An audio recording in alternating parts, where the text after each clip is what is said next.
Shut up and sit down.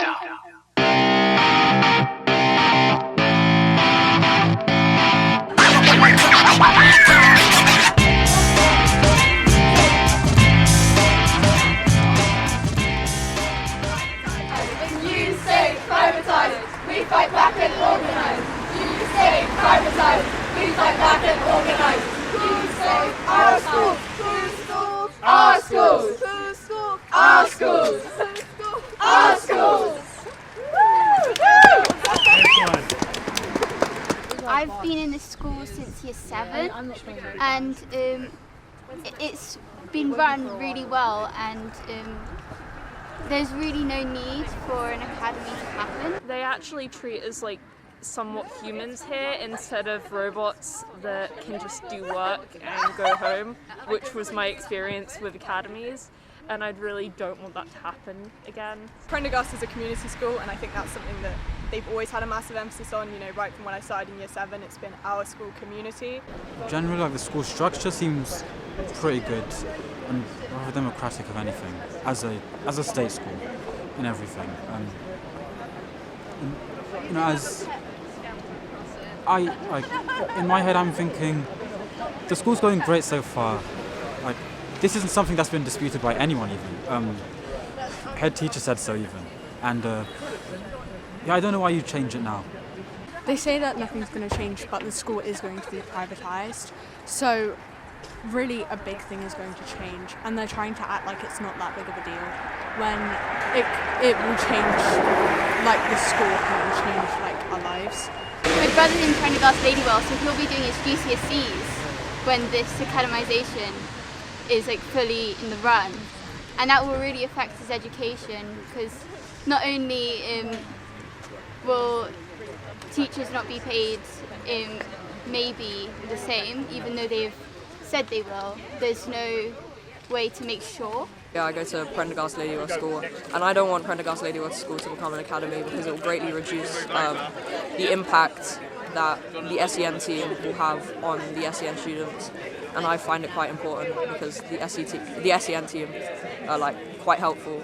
They help push students with educational needs to higher grades, and I think it will really reduce the impact that the school has on the local community. My last school got academised when I was in year 8. They said that nothing would change and it'll be fine. It was not fine. Our education went off the rails. So we requested an advisory referendum on academisation, which you know, in some local authorities it's sort of required to do, and we were denied that, and we feel that it's because obviously the result is not going to be what the higher ups want to hear. As someone who wasn't a part of the school, you know, in the secondary, I guess I'm different to the many other people that are protesting in my year for in the anti-academy protests.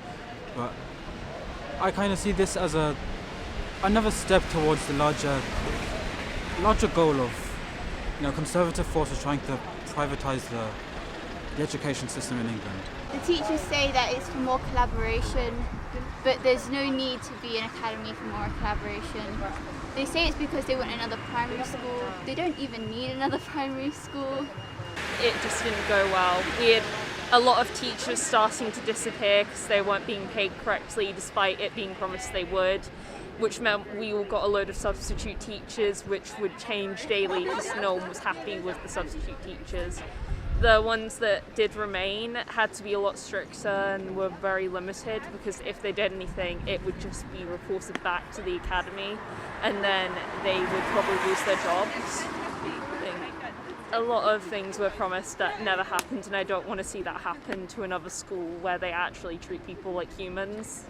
We worry about the lack of accountability to the local authorities. We worry about the higher ups' insistence that there's no money to be made in it anywhere. So, you know, our question would be, well, why are you doing it? Their response is collaboration. They want to, as Molly May I think mentioned, add more primary schools to our sort of group. But what, you know, they have Lewisham Challenge, Lewisham Partnerships, the math, science, history hubs designed to facilitate that collaboration, and we don't feel that academisation is necessary. Additionally, you're only entitled to 5 inset days a year. How much additional collaboration is going to take place? I've spoken to Ms Lovegrove. She, you know, has said that she can just phone up a head of, say, Deptford Green, and they can collaborate that way. We really don't feel that's adequate justification to pursue a policy that, massively promotes the marketisation of education, which is something that I think we should be against. As a general concern, my eyes are out for the teachers who don't have the same protections that they did before, and especially the SEN kids, especially, which don't have a guarantee in the state supporting them as they get their education. Once if the school does become an academy. So those are two of the biggest things which I think are pretty horrible. Like once you become an academy, they kind of almost don't tell you everything, and I kind of feel like people need to know that. Because the thing is, with academies you can't go back, so you can't go back on what you've said. My name is Louise and I'm in Year 7 at Hilly Fields. I've been at Prendergast since I was 3, and I've had a lot of teachers, and I love all of them. Some of those teachers have told my older brother and my older sister. When we have these consultation meetings, they say things won't change, but they will. And one of the things that could change is that those amazing teachers could leave. That's why I don't want this school to become an academy. Thank you. And I know that the other week, students led a protest outside Hilly Fields. So well done to them, that was very, very brave. We need you, this is your school. Okay.